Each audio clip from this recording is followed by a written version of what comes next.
Hello everyone! I am here in Pampanga. Alam naman natin lahat, diba, na ang Pampanga ay sikat sa kanilang sisig, tocino, at maraming pang masasarap na pagkain. Pero alam nyo ba na ang Pampanga din ay sikat sa tinatawag nating ataol? Samahan nyo kami mamaya, bisitahin natin.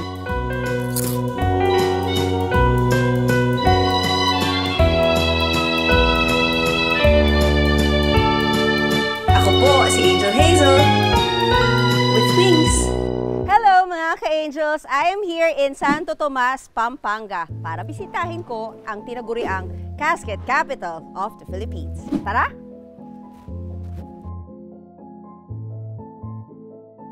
Nako! Kumusta ka na? Eto naman! Thank you. Thank you for accepting my... Siyempre naman. Kumusta ka na? Okay lang, ito. Pero ba tayo huli nagkita? Convention? Convention sa Clark. Halika, mapasok tayo. Alika. Dito.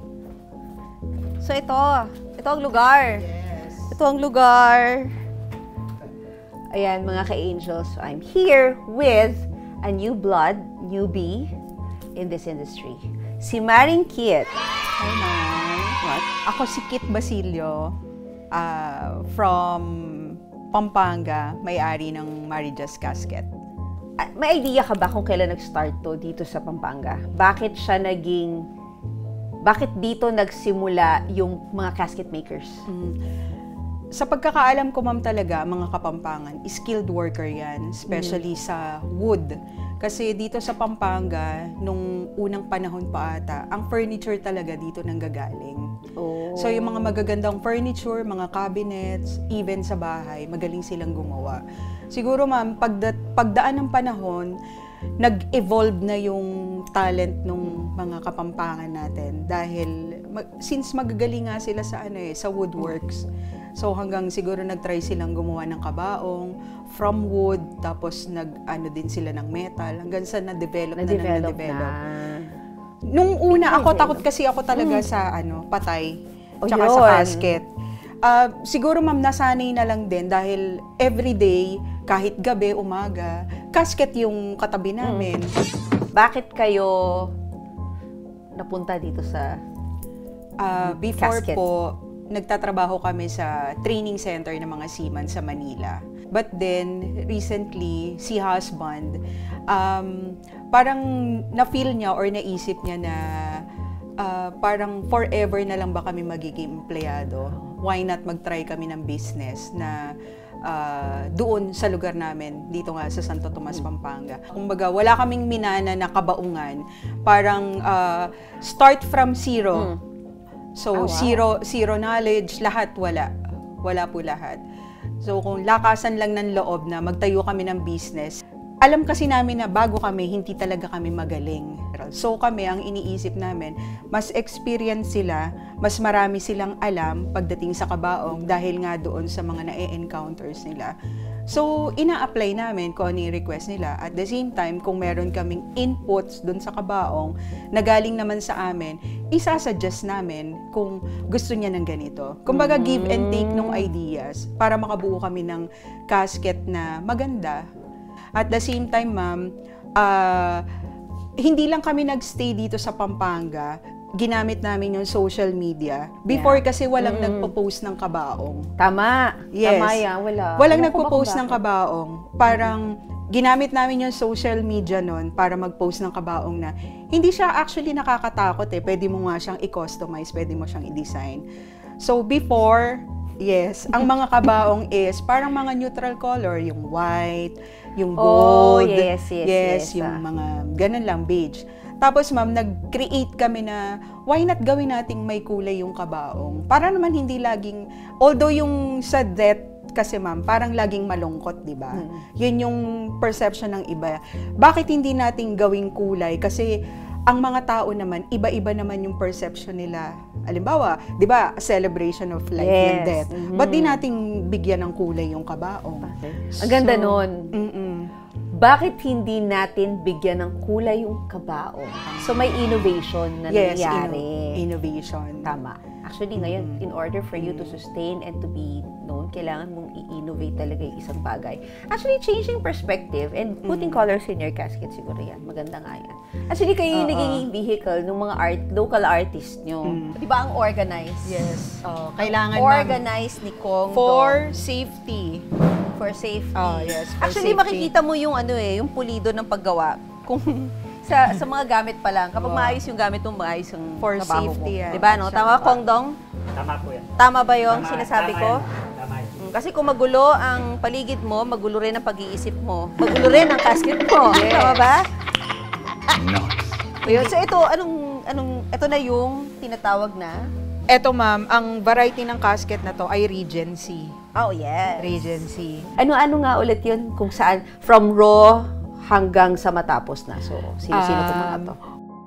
Una ma'am, sa vendor, yun yung tinutupi. Depende sa variety ng kabaong.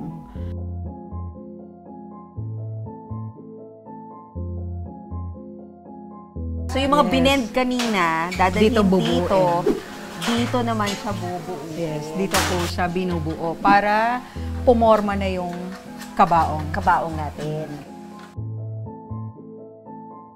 Ito na yung ma'am, wini-weld, ini-spot para magdikit na yung parts ng mga kabaong. Parts. Para magkaroon na siya ng forma. So, dito rin, after nila mapagdikit-dikit yung mga parts, dito na inumpisahan na kung may bibilugin. Katulad nito. ito Kasi yung- hindi naman to bilog agad eh. Ah, ah. Pupukpukin pa nila yan para mabilog. So, latero. Yes, latero.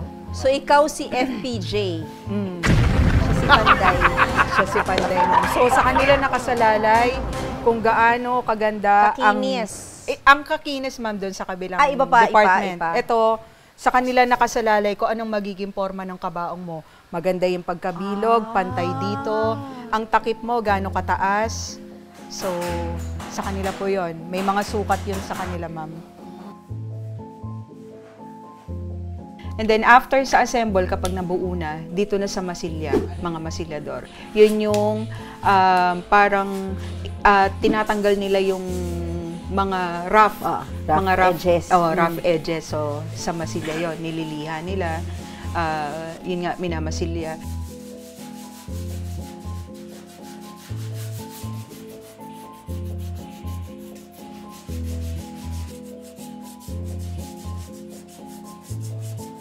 And then after that, sa painting na tayo, sa pintor. So doon pumapasok na anong kulay ang gusto mo? Gusto mo ba ng may lining? Gusto mo ba ng Gusto ko may clouds. Yes, gusto mo ba Ganyan. ng may ganito? So sa pintura na yon. And then after that, sa seda, yun yung sa interior. Interior. So kung anong gusto mo, may ilaw, beaded ba, embroidered. So may mga lining. Then after the seda, doon na po papasok si finishing. Yun yung paglagay ng mga accessories, yung mga fixed bar, mga handle, kantonera. Ate Ruby! Ay, kamusta? Thank you so much. At tinalaw mo naman akong pumunta dito. Ganda. Ganda mo. Kamusta na? Eto, maganda pa din. Parang ikaw. Siyempre gusto ko makita kung gaano ka ganda at develop ang iyong, anong tawag mo dito? Factory. Factory ang iyong factory. Pero kakaibang factory, no? Pag sinabi mo factory sa iba kasi, parang factory ng biskwit, factory ng sabon. Hindi Factory naman casket maker. casket. Ito naman, factory ng casket. Ayan. Ito nang nagagawa yung casket. Every day. Every day. Ang tawag ko dito, almost more or less nasa 25 person kami. Okay. Tapos nakakapag-deliver kami ng casket ng more or less nasa 300 pieces per month. Wow, ang laki nito, Kasi no? ito yung pinag-deliver namin. 2 truck kasi yung ginagamit namin eh. Napupuno lahat yan. Every day. Depende sa order ng customer. Ang dami ng casket na yun, kaya naman pala pati ang buhok mo ay gold. Hindi lang necklace ang puno-puno ng gold, pati ang hair. Masarap yung tea mo. Gusto ko siya. At ang napansin ko din, mahilig ka sa pink na donut. Meron kang Hello Kitty. Bakit meron kang Hello Kitty? na ganyan. Oo, Hilig mo ba yan? Kasi nung high school ako, mahilig ako sa Sanrio. And Okay. then, siguro, for a change naman, gumawa din kami ng casket ng Hello Kitty. So, hindi lang donut ang hilig mo. Hindi lang sa donut, pati casket, meron ding Hello Kitty. Ano naman ang nag-push sa'yo to have your own Casket. manufacturing? And hindi ko alam bakit ako napunta sa kabuhayan ng mga ataol. Ito yung province namin. So nakikita ko yung mga tao dito, sobrang silang busy. Yung mga lalaki dito, halos gumagawa ng mga casket. Tapos yung mga babae dito, mga nananahi. Natin kasi pag may namatay dito, doon ka palang gagawa ng ataol. Oh. Doon palang gagawa ng ataol. And then, parang, siyempre, hindi mo naman maalis na may mga namamatay dito sa isang baryo. So, na-encourage yung mga taong gumawa din ng mga ataol. Gumawa ng Oo. gumawa. Hanggang sa nakagisna na ng mga, kasi yung mga tao dito, siyempre, di ko naman alam ng gaano ba kahirap yung buhay dati.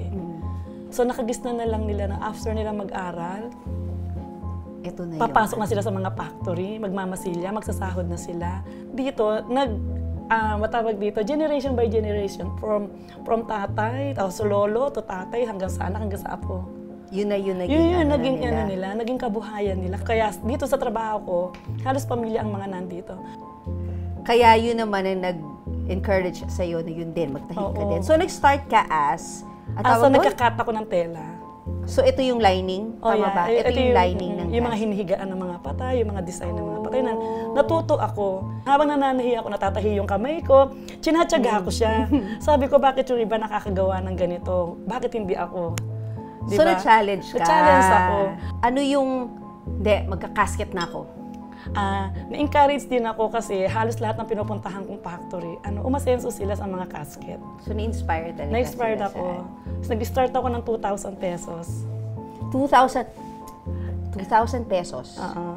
Casket na puhunan. Yeah. Kasi tela lang muna yung tinatahi ko noon eh. Okay.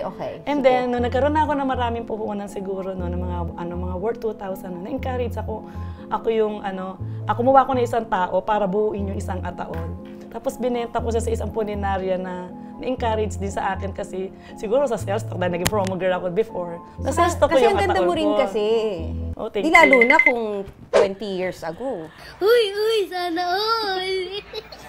Nag-start ako nagkaroon ng ataol, bakit daw, ano daw yung kakaibang casket na pare-pareho naman daw yung casket na dinideliver. Ang ginawa ko nun, yung may pailaw, yung umiikot siya before. So, ikaw nagsimula ng pailaw na yon? Oo, nabili ko lang siya sa gilid ng simbahan. Parang naisip ko, parang gusto ko siya i-design sa gitna. So ikaw pala ang Oo. nagsimula ng mga pailaw niyan sa Sa casket. casket. Oo. Tapos ang bilis mabenta. Tapos gumawa ako ng gumawa, hindi ko alam, nagbo-boom na pala ako, pataas na ako ng pataas. Hindi mo napansin.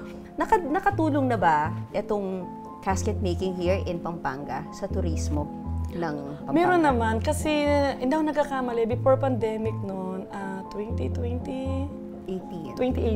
O yan. Nagkaroon kami ng festival ng Okay Ataol. Inisponsoran yun ng LGU. So maraming iba-ibang mga casket na display doon, like kagaya ng Hello Kitty, may mga oo Superman. nga. Naalala ko yun kasi ako yung nag-host doon. Oh my God! Ako yung nag-host noon. Ano ka ba? Doon tayo nagkakilala. Po tayo sa San Vicente, San Tomas, ang first Ataol Festival. For the first time, kiniklaim na po ng Pampanga na sila ang Casket Capital of the Philippines. Pero, so ibig sabihin, it's official na somehow, yun na yung tinitingnan natin na makakatulong sa turismo na parang every year or yung panahon natin, pupunta sila dito. But in the future, maybe we can invite the people to come into Pampanga and check the caskets. Not to scare them, O yan. but to go here and, it's fun. Diba? There's fun in funeral. Nakaka-encourage din pumunta rito sa Pampanga para makita mo rin mga iba-ibang gumagawa ng mga casket. Kasi hindi ka naman mapatatakot eh. Kasi iba-iba mga design yan. Ang dami mga gandang mga lumalabas sa mga casket ngayon na akala mo talaga, parang kang bumili ng kotse. Parang ang dami mo pwedeng pagpilian. Sa casket, ganun din. Ang dami mo pwedeng tingnan na hindi naman pala nakakatakot. Parang pag nakita mo na siya ng personal, ay parang gusto ko to, ay eto gusto ko to, parang ay dito maganda to. Oo, Kumbaga paghihiga ka, personal, parang nangangarap ka na lang, o eto gagawin mo sa akin, kulay pink ka. Casket shopping. Bibili ako ng pasalubong. Gusto niyo ba? So, ito ang tawag dito sa casket na ito ay Semi-imported. semi-imported. Ay! Diyos ko! Sino nag-design yan? Kami ma'am, pero pina-embroider Ganda. namin. Ganda, di ba? Tingnan mo yung harap. Oy. Praying hands ang tawag dyan. Pero yung iba kasi ini-interpret nila yan na may mga pailaw, tapos yung mga kulot-kulot dyan. Pero ito, so elegant. And this is Philippine made.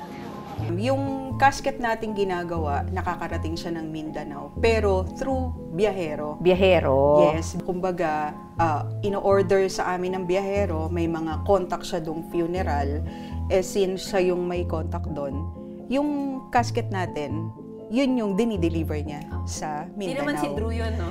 Hindi naman. Hindi naman si Drew. Yung biyahero ni Drew. Hindi siya yun. Biyahero ni Mary Just. Oo, Mary Jazz. Taray, biyahero ni Mary Jazz.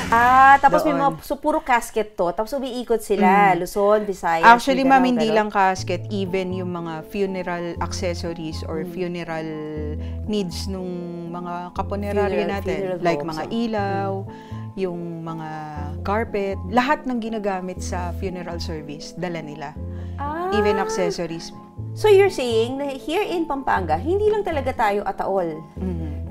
So meron Hindi pa lang. tayong ibang, kasi di ba, na-mention nga natin na ang ataol ang talagang para primary business ng pag sinabi mong Pampanga, ataol, Pampanga yan. So ibig sabihin ngayon, hindi na rin lang ataol, marami na tayong Hindi, ma'am. Even okay. karwahe, karo, yung mga carpet, may mga small items na ginagamit sa service.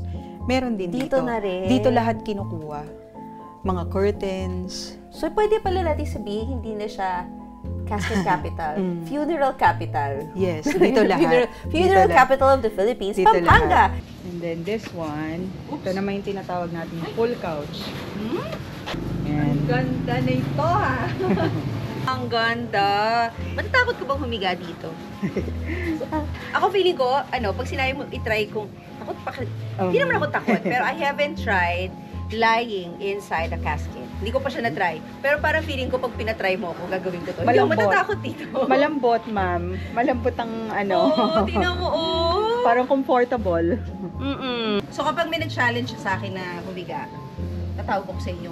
Ito yung design. Ito yung design. Pag may nag-challenge siya sa akin na humiga sa loob ng casket, gusto ko to. Okay.